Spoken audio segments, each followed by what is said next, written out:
Welcome to our brief stroll down memory lane. The IEU in South Australia is 30 years old this year, and we wanted to record the observations of some of the people who helped form our union in 1984.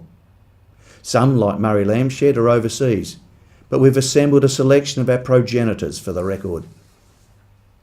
I was not at that infamous meeting where ATIS was born on the footpath outside the SAYET building on Greenhill Road, but many of our interviewees were there. They made it happen. We were formed in the heat of the funding debate at the time of the Dogs High Court challenge, and 30 years later, those dogs are still barking. ATIS became ANGI when membership was expanded to non-teaching staff. State awards were written and enforced. Now we have moved into the federal jurisdiction for industrial relations. We are also the state branch of the Independent Education Union of Australia. This is increasingly important as the industrial and professional agenda is becoming increasingly national. Over the years, the organisation has grown and changed to adapt to the changing industrial, political and educational agendas. We've unashamedly morphed from an association into a union, but we've not neglected our professional focus. Industry superannuation started for us with IST in 1988. IST has now become NGS Super, with $6 billion invested for 100,000 members around the nation. I thank our friends at NGS who have sponsored this production so that we can watch and listen to some of the people who helped set up and nurture the IEU in South Australia. I am honoured to have been the secretary of this union since picking up the baton from Barry Morrison in 2001, and to have been a part of our growth. Enjoy this presentation.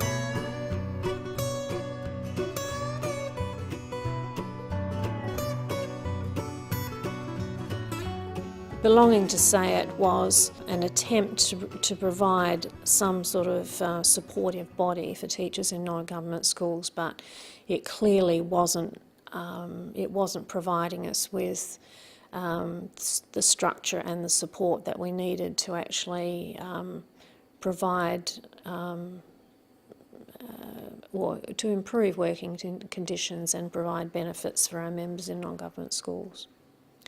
The thing that really made a group of us realise that there was no point in remaining with SAYET any longer was the campaign which we just called the Dogs campaign, the Defence of Government Schools campaign, which was actively campaigning to stop government funding to non-government schools, and clearly that was going to impact on the employment and conditions of our members. The Dogs campaign was very virulent in the early months of 1984, and we went to Saturday morning monthly meetings of the council and expressed our opinion about it, but were virtually shouted down by the majority of the members present at those meetings, so we felt as though we were hitting our heads against a stone wall.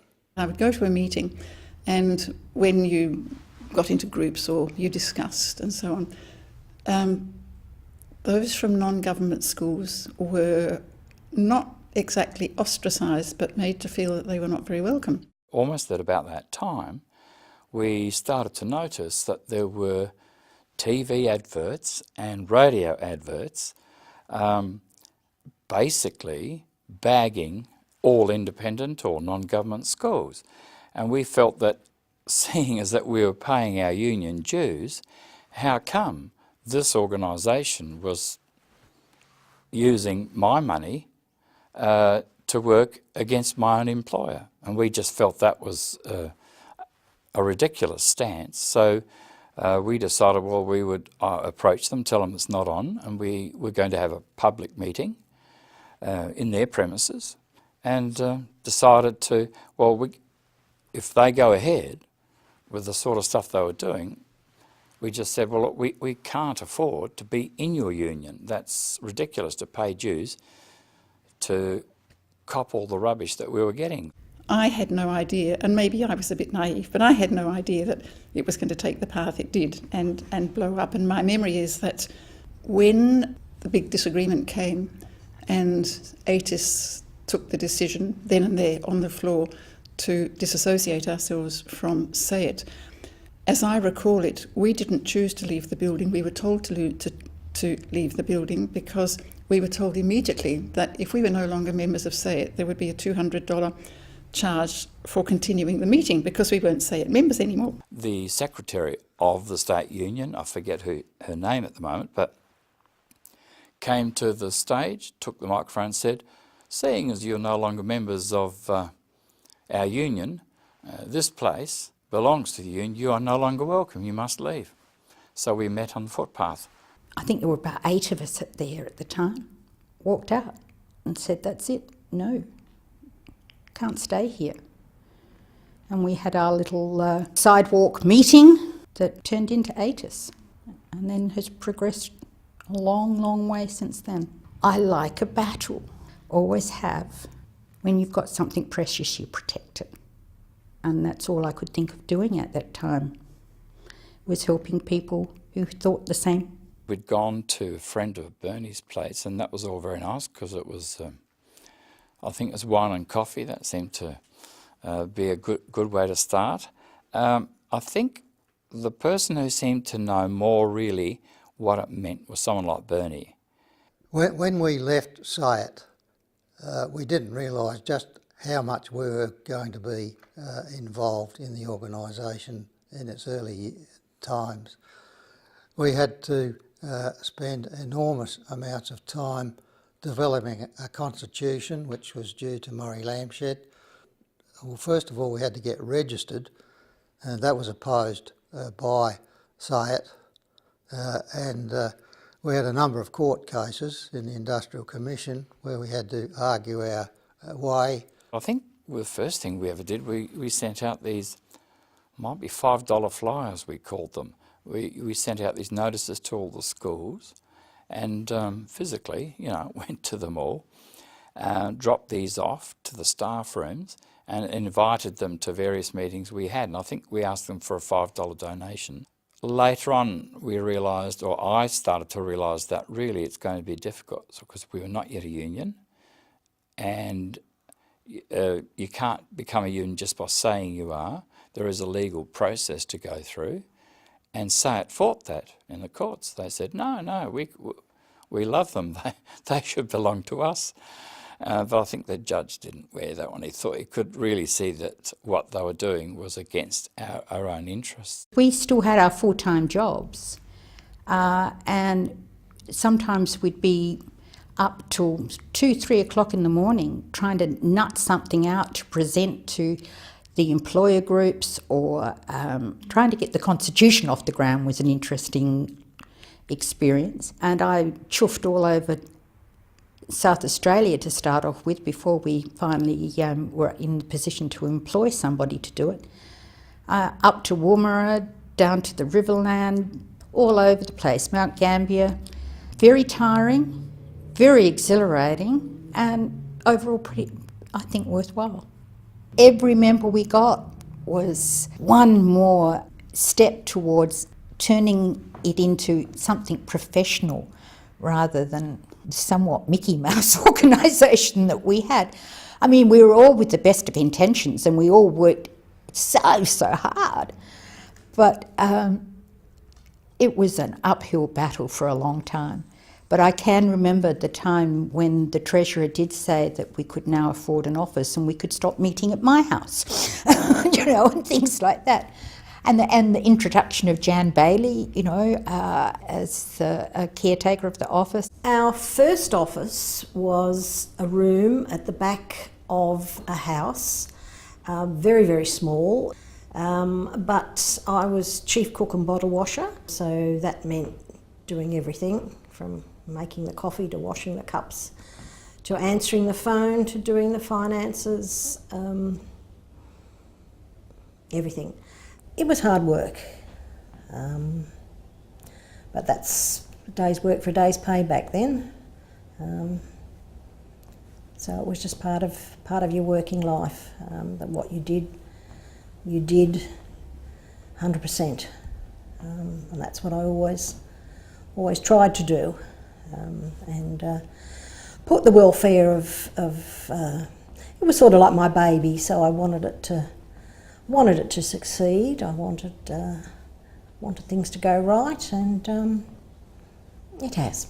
By either our first or possibly second general meeting, I think we had already got 1,000 members, which was pretty good. I think we were probably aiming to get to the first 1,000 before we could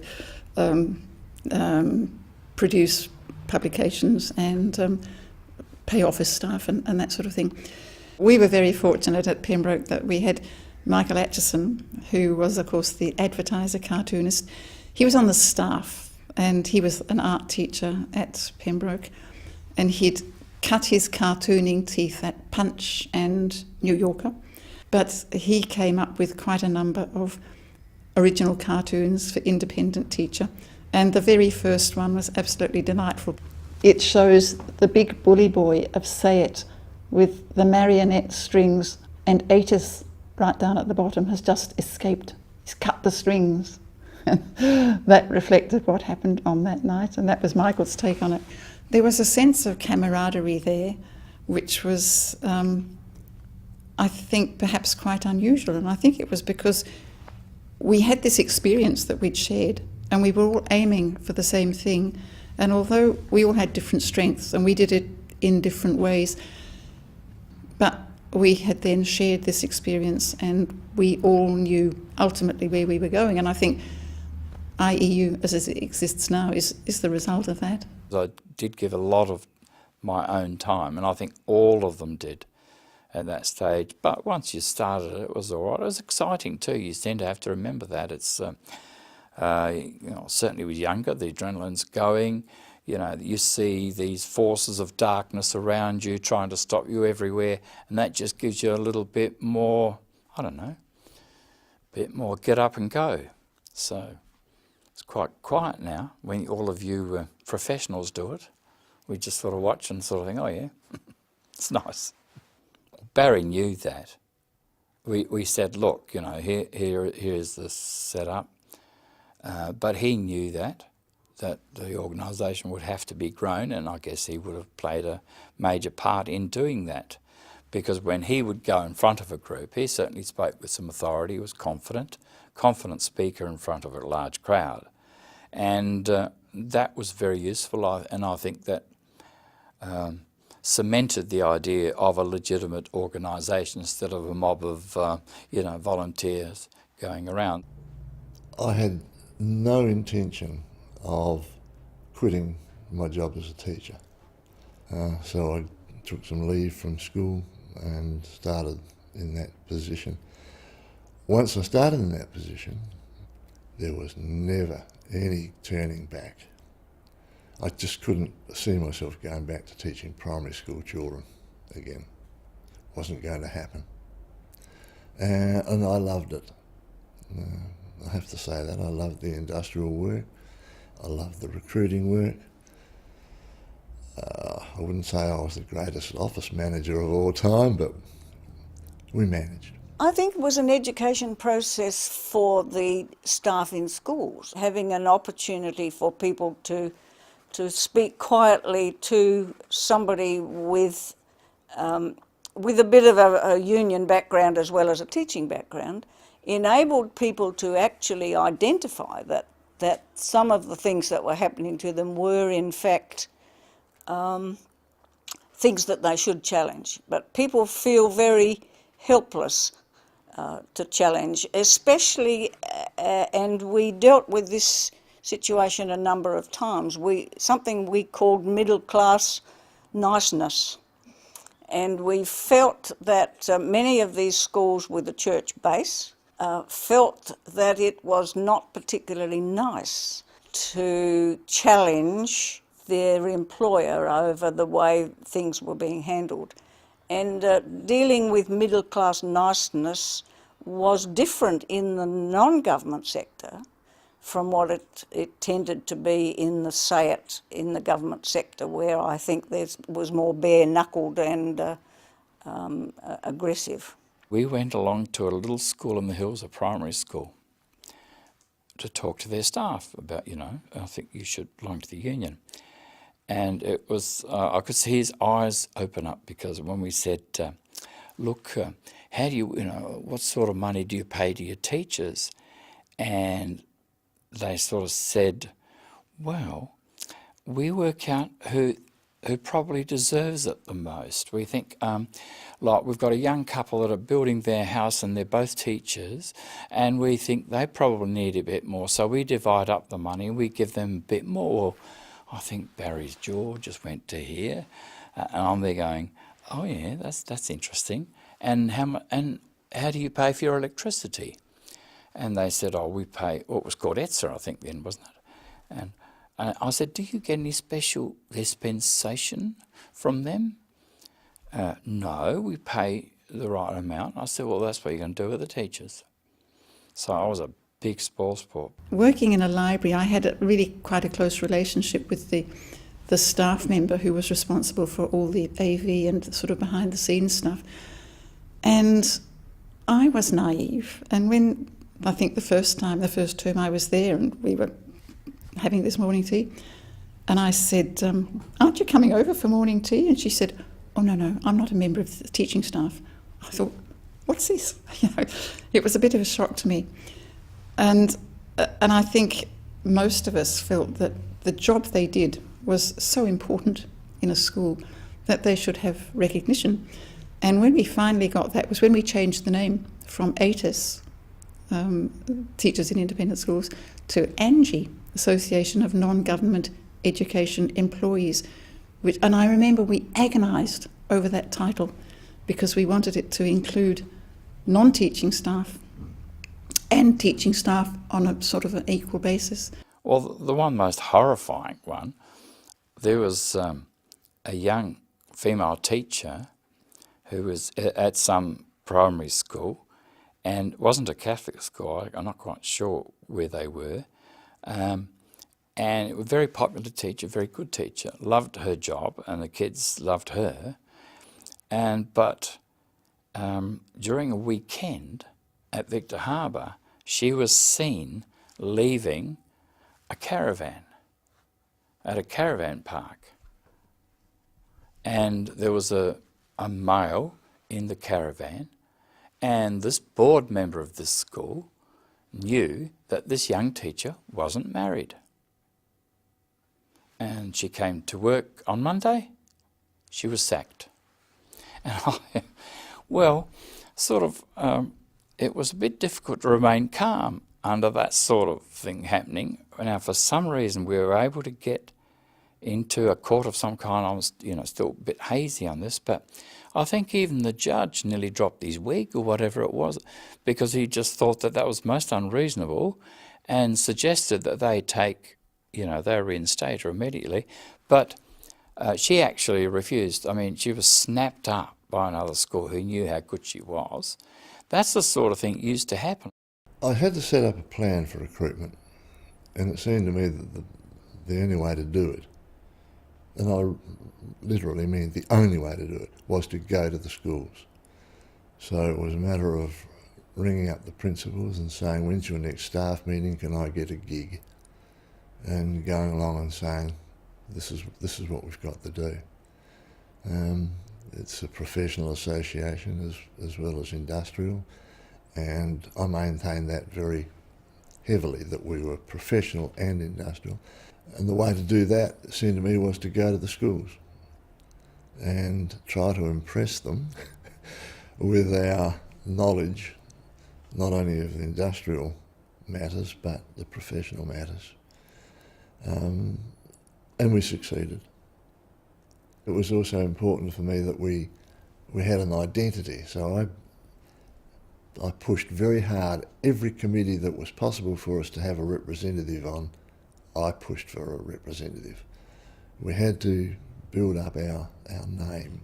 It was important that we had our own building. I always thought that was important. I actually feel very proud of the fact that I can say we own our own building in Curry Street. I mean, that's one of the central streets in Adelaide, and to say that we own a building in Curry Street, I still feel proud about that. Getting awards for teachers in non-government schools was really important at that time because there was no consistency about the employment conditions and arrangements for teachers in non-government schools. church schools often paid staff considerably less than their counterparts in the education department. And there was a difference often between what female teachers were paid and male teachers, and also between primary and secondary teaching. So it was a significant step towards, I guess, parity and equity to get awards which ensured that all staff in those schools enjoyed similar wages and conditions to those that their counterparts enjoyed in the state system. Look, I think we have had a particularly dedicated treasurer for 30 years. He was our first treasurer, and he's still keeping an eye on the books. And we have got the balance right because we've never run out of funds. And Val always has his favourite little catchphrase that he says when the finance report is presented at every executive meeting. He says, "We ain't broke." I tend to use the phrase when I talk about the budget that we ain't broke.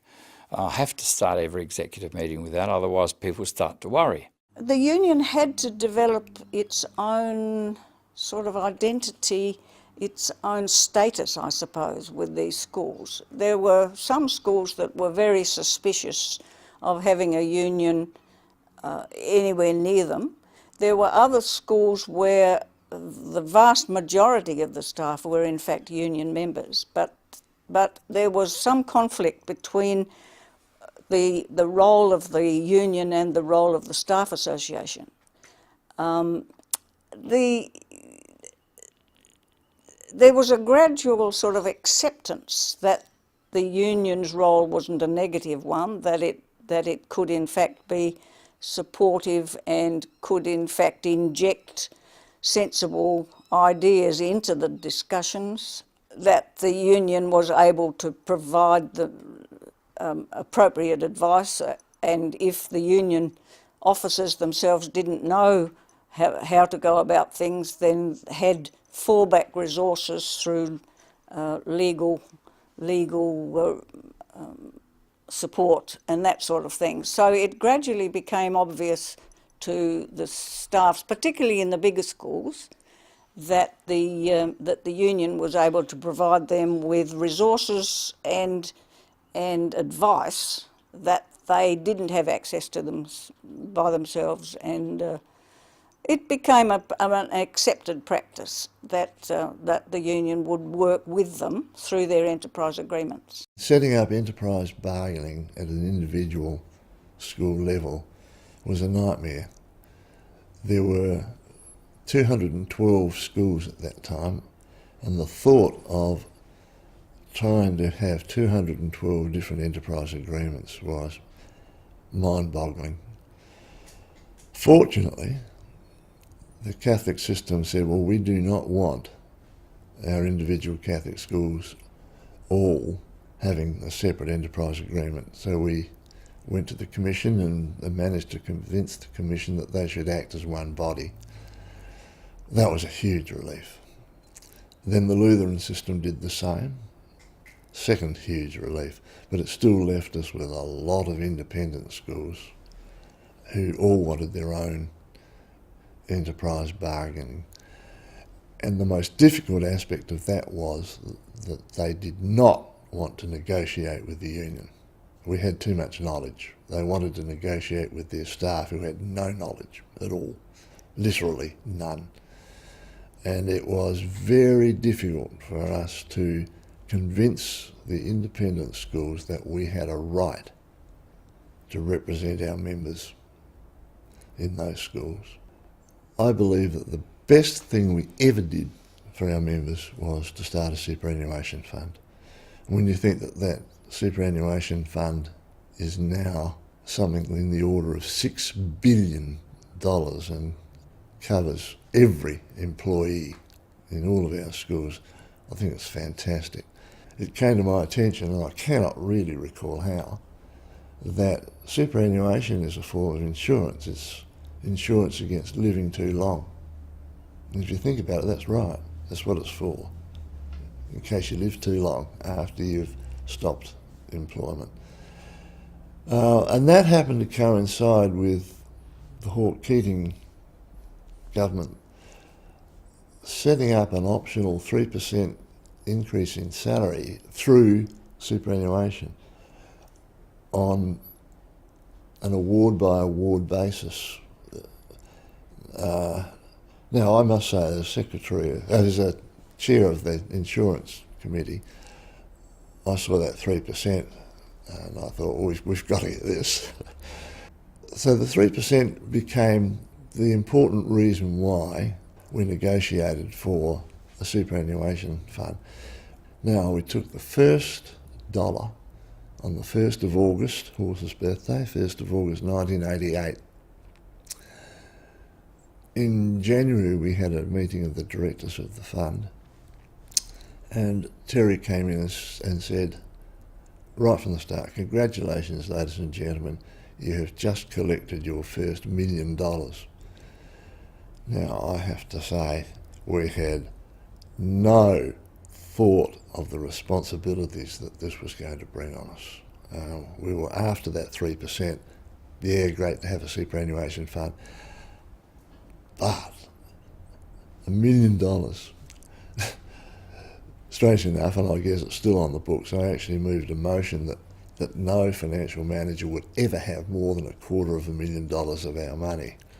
Well, that was laughable. I mean, within 5 years we were saying, look, we'll put 10 here, we'll put 15 there, and these were millions that we were talking about. Weird times. It took us 4 years to get the first 100 million, another 2 years after that to get the second 100 million, and then it just took off. The cash flow coming into that superannuation fund was incredible. And it finished up taking a large amount of our time here in this office to run that superannuation fund. But exciting. And as I said before, it's now $6 billion, and that's big money in anybody's language. So exciting times, yes. I suppose in terms of the union, it's in 30 years it's changed from a voluntary organisation into a very professional into a professional organisation that has a high level of expertise. Like I was saying before,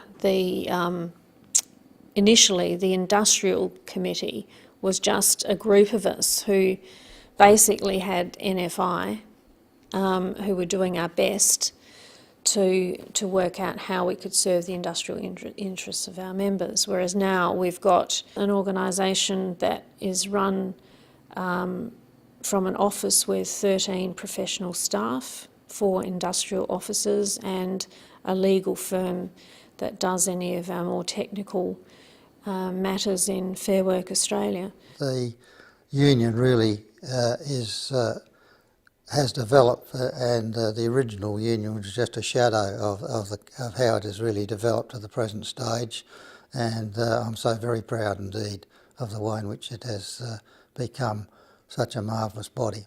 There is something that I really have to say. I'm talking to you, Louise Firrell, and I've said before that I did not come on board until I think it was November of 1986. And I have always admired the work that you, Bernie Donnelly, Val Reinke, Sue Middleton did in actually starting the union, actually leaving the Institute of Teachers. I know something of the history of the row that occurred that particular night on the Footpath on Greenhill Road, where you said, well, we've got to start our own union. I wasn't there at the time. I think that was incredibly brave of you, and I owe everything that I did in the union to you people actually doing the hard work in the start. So if you ask me if there's anything that is absolutely fundamental to the way I think about the union, it's my regard for the initial group. And really I always felt to some extent as a Johnny come lately.